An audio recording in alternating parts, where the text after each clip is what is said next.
ज्योतिष के ऊपर मैं एक नया एपिसोड शुरू करने जा रहा हूं, जिसमें ज्योतिष विज्ञान से संबंधित कुछ रहस्य, कुछ आश्चर्यजनक तथ्य बताए जाएंगे जो अब तक लगभग छुपे रहे।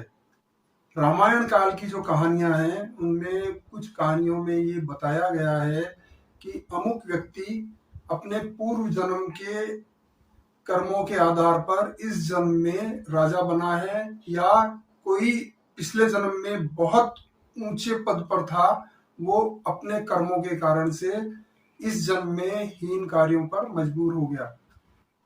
हम में से बहुत से लोग ऐसे होंगे जिनको ज्योतिष के बारे में कोई जानकारी नहीं है, इसलिए यहाँ जो भी कुछ बताया जाएगा उनमें ज्योतिष के कुछ बेसिक्स भी शामिल होंगे। इस वीडियो का केवल एक उद्देश्य है कि ज्योतिष जो सनातन संस्कृति का बहुत बढ़िया विज्ञान हुआ करता था, ज्योतिष के इतने ऊंचाई से आज पतन के क्या कारण रहे। आगे बढ़ने से पहले कृपया इस वीडियो को लाइक कर दें। यदि हमारा चैनल सब्सक्राइब नहीं किया हो तो इस चैनल को सब्सक्राइब भी कर दें और बेल आइकन यानी घंटी का बटन भी दबा दें, ताकि आगे हमारे जो भी वीडियो बने उनकी सूचना आप तक पहुंच सके। ज्योतिष रामायण काल पर बहुत ऊंचाइयों पर था। उसके बाद में ज्योतिषियों के खुद के लोभ लालच के कारण से व्यापारीकरण हुआ और उस व्यापारीकरण के कारण से ज्योतिष का पतन प्रारंभ हुआ। मेरे इस एपिसोड के बनाने का केवल एक उद्देश्य है कि जो ज्योतिष विज्ञान, सनातन संस्कृति का ज्योतिष विज्ञान जो इतनी ऊंचाइयों पर था कि हम पिछले जन्म और अगले जन्म का भी हाल जान लेते थे, उसे वापस अपनी प्रसिद्धि के ऊपर स्थापित किया जा सके। तो ये पहला एपिसोड प्रारंभ करते हैं। सभी जानते हैं कि यह स्थान लग्न स्थान कहलाता है। लग्न स्थान का मतलब होता है देह, मतलब शरीर, स्वास्थ्य और आत्मा। और जिस व्यक्ति की जन्म कुंडली के बारे में विचार किया जा रहा है वो कहलाता है जातक। तो यह लग्न स्थान है, ये जन्म कुंडली का पहला घर होता है। ये अगला घर दूसरा है, ये इसके बाद में तीसरा घर है, ये चौथा घर है, ये पांचवा घर है, ये छठा घर है, ये सातवां, ये आठवां घर है, ये नवां घर है, ये 10वां घर है, ये 11वां और ये 12वां घर होता है।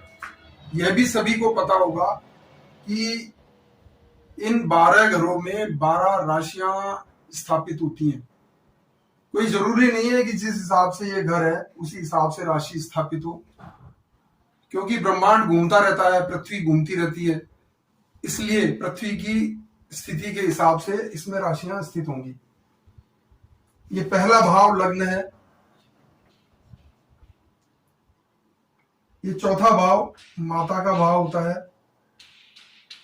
10वां भाव पिता का भाव होता है, पिता का घर होता है। और सातवां भाव जीवन साथी का होता है।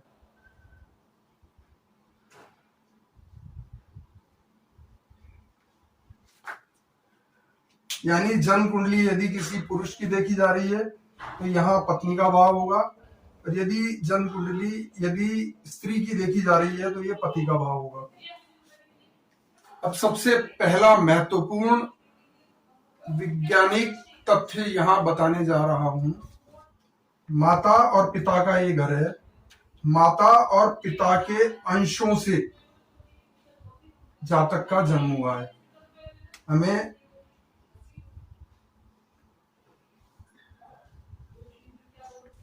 यह वंशानुगत गुण लेकर के जातक का जन्म हुआ है। माता और पिता के अंशों से जातक में गुण आएंगे। यहां जो राशि स्थापित है दोनों में, वो किन घरों से संबंधित है, उनके ऊपर किन ग्रहों की दृष्टि है, और जो इस घरों के जो स्वामी हैं वो किस घरों में बैठे हुए हैं, उनके हिसाब से जातक पर प्रभाव होगा। उदाहरण के तौर पर यदि चौथे और 10वें घर के स्वामी शुभ ग्रह हैं और अच्छी स्थिति में बैठे हुए हैं, तो जातक अच्छे गुणों से संपन्न होगा। और जो यदि इन घरों के स्वामी या इन घरों पर जो दृष्टि है वो पाप और क्रूर ग्रहों की दृष्टि होगी, तो जातक में उसी तरह के गुण आएंगे। एक छोटे से उदाहरण मैं देता हूं। उदाहरण के तौर पर एक जन्म कुंडली अभी मेरे देखने में आई थी, उसमें जो जातक है उसके लग्न में मीन राशि है, लग्नेश गुरु 9वें भाव में मंगल के साथ बैठे हुए हैं। मंगल स्वग्रही है, गुरु के मित्र हैं और गुरु की जो दृष्टि है वो लग्न पर है। गुरु पिता के भाव के भी स्वामी हैं, गुरु अच्छी स्थिति में है। इधर देखें, माता के स्थान का जो स्वामी है बुध, वो अपनी उच्च राशि के अंदर बैठे हुए हैं, जिनकी दृष्टि भी लग्न पर पड़ रही है। इसके हिसाब से जातक में जो गुण होंगे वो उच्च क्वालिटी के अच्छे गुण होंगे। दूसरी एक और कुंडली में यहां बनाने जा रहा हूं, उनमें भी अभी क्योंकि हम माता और पिता के स्थान और जातक से संबंधित उदाहरण देख रहे हैं, इसीलिए अभी इन्हीं घरों के आधार के ऊपर जन्म कुंडली बना करके हम उसकी विवेचना कर रहे हैं। दूसरी कुंडली के बारे में हम जान लें। लग्न में कुंभ राशि है, बाकी की राशियों की स्थिति।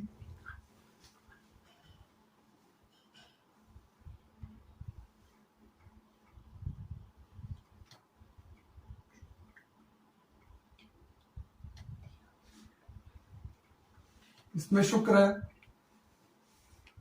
यहां मंगल है, यहां चंद्रमा है। चंद्रमा शत्रु एवं रोगों के स्थान के स्वामी होकर के पिता के भाव में बैठे हुए हैं। मंगल माता के स्थान के अंदर है और शुक्र लग्न के अंदर है। पिता स्मोकिंग करते थे और जातक स्मोकिंग बिल्कुल नहीं करते। इसके बावजूद क्योंकि इन दोनों के संबंध से जातक का जन्म हुआ, तो चंद्रमा के प्रभाव जातक में आए, जातक को कफ बनता है। अब यहां स्थिति देखें, चंद्रमा का नीच भंग है मंगल के कारण से। मंगल अपने घर को देख रहे हैं, चंद्रमा यहां बैठे हुए हैं, इसलिए जो कफ बनता है उसने अभी तक जातक का कोई नुकसान नहीं किया है, जबकि जातक की उम्र 68 साल हो चुकी है। अब हम इस वंशानुगत गुण के कारण से क्या क्या देख सकते हैं। अब जन्म कुंडली में इस वंशानुगत गुण का क्या फर्क पड़ता है। ये फर्क पड़ता है, एक तो एक जातक के बारे में हम ये जान सकते हैं कि वो किस तरह का गुणी है। दूसरा, जब कभी गंभीर बीमारियां होती हैं तो हम ये पता कर सकते हैं कि ये वंशानुगत बीमारी है या कोई अन्य बीमारी से संबंधित है। उसी तरह से हम उसका इलाज कर सकते हैं। ज्योतिषी जिस तरह के लोभ लालच के कारण से ज्योतिष का नाश किए हैं, ज्योतिष का पतन किए हैं, उसी के बारे में एक तथ्य बताने जा रहा हूं। अक्सर ये होता है, ज्योतिषी के यहाँ दिखाने जाओ तो ये बोलते हैं कि साहब आपकी पूजा पाठ करानी पड़ेगी, आप हमें इतना पैसा दे दें, आपके नाम से हम पूजा पाठ करा देंगे। ये कितनी गलत बात है कि यदि कोई रोगी है, अगर उसका इलाज करना है तो उसकी दवाई कोई और खाएगा। ये कैसे संभव है कि किसी और के द्वारा पूजा किए जाने से जातक को फायदा होगा। यह गलत फहमी है, यह गलत धारणा है, ऐसे बहकावे में नहीं आना चाहिए। ज्योतिष के अगले एपिसोड के अंदर मैं कुछ नए विवरण लेके आऊंगा। तब तक के लिए नमस्कार।